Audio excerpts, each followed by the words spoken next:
કોઈ આવો અનુભવ કરી તન્મો તપાસ કરી વસ્તુ શોધો ને ખરી કઈ જગોએ વસે છે હરી। આ શરીરમાં તપાસ કરો, સાચી વસ્તુનું શોધી કાઢો કઈ જગ્યાએ વસે છે હરી। પરમાત્મા કઈ જગ્યાએ વસી રહ્યો? આખા શરીરમાં વસી રહ્યો? કોઈ જગ્યાએ ઓફિસમાં બેઠો છે? જો સદગુરુ મળશે તો એના આપણને દર્શન થશે। આપણે અત્યારે દર્શન કરવા જઈએ છીએ, પણ જ્યાં સુધી પરમાત્મા આપણને મળે છે નહીં, એની ઓળખાણ નહીં થાય ત્યાં સુધી દર્શન નહીં થાય કે પ્રસન્ન થાય નહીં।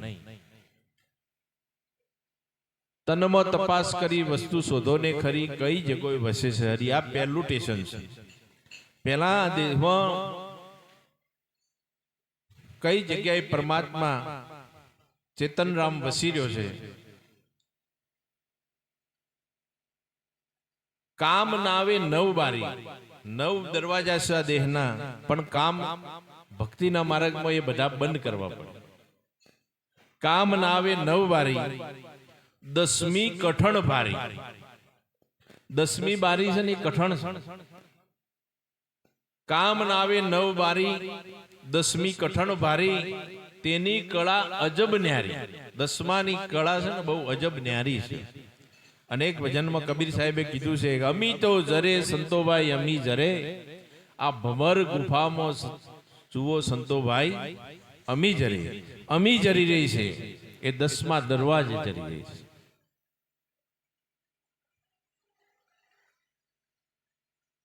ક્યાંથી જોતો જાગે અને ક્યાંથી નોબત વાગે।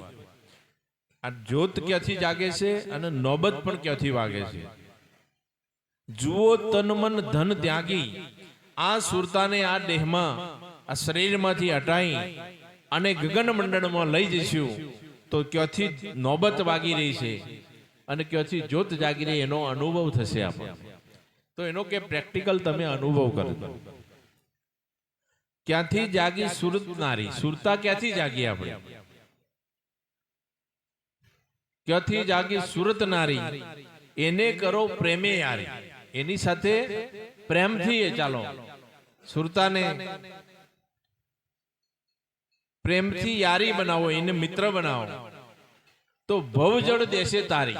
આ ભવજળ આપણને તારી દેશે। કોણ? સુરતા।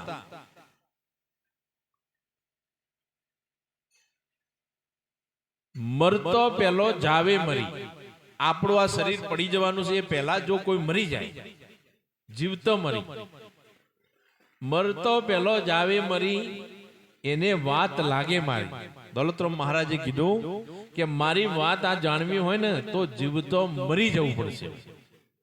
આ શરીરમાંથી એક વાર સુરતા દસમા દરવાજાથી બહાર નીકળી જાય છે અને પોતાના સ્વરૂપનું દર્શન થશે। અખા ભગતે એક ભજનમાં કીધું છે કે પૃથ્વી રે વિના પગ મોડવો।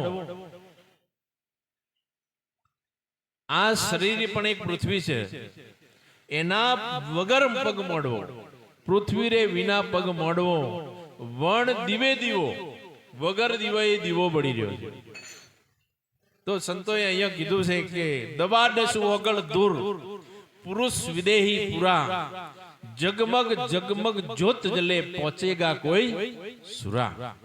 દબાડસ ઓગળ આ દેહથી બહાર પરમાત્માની પોતાના અંતરાત્માની જ્યોત પડી રહે, દેહાતીત જેને દર્શન થાય એનું આવા ગમન ટળી જાય। એટલે સંતોએ કીધું કે પરાની પાર આપણી સુરતા જશે ને જ્યોતિના દર્શન થાય તો જ્યોત છે જ્યોત મિલે તો જમ ફસી ટળતી। દોલત કહે જનને, દોલત કહે રામ ચરણે, મોક્ષ ગતિ મળતી। એમ કે મરતો પેલો જાવે મરી, એને વાત લાગે મારી, સંતો દેજો સહી કરી। આ વાતને જે સંતોએ પામ્યા છે ને એ સહી કરી દે, અનુભવ કરી।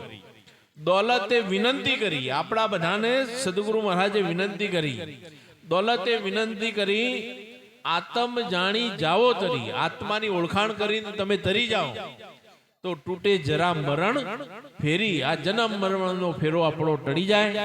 એવું સંતોએ આપણને સતત વિનંતી કરી, બે હાથ જોડી મસ્તક નમાવીને આપણને આવી સંતો વાત કરે છે. જો આપણે સંતોની વાતને સ્વીકારીશું નહીં તો આપણે પાછા લગ 84 ના ચક્કરમાં ફરતા થઈ જઈશું. આટલું કહી મારી વાણીને વિરામ આપું. બોલો સદગુરુદેવ કી જય.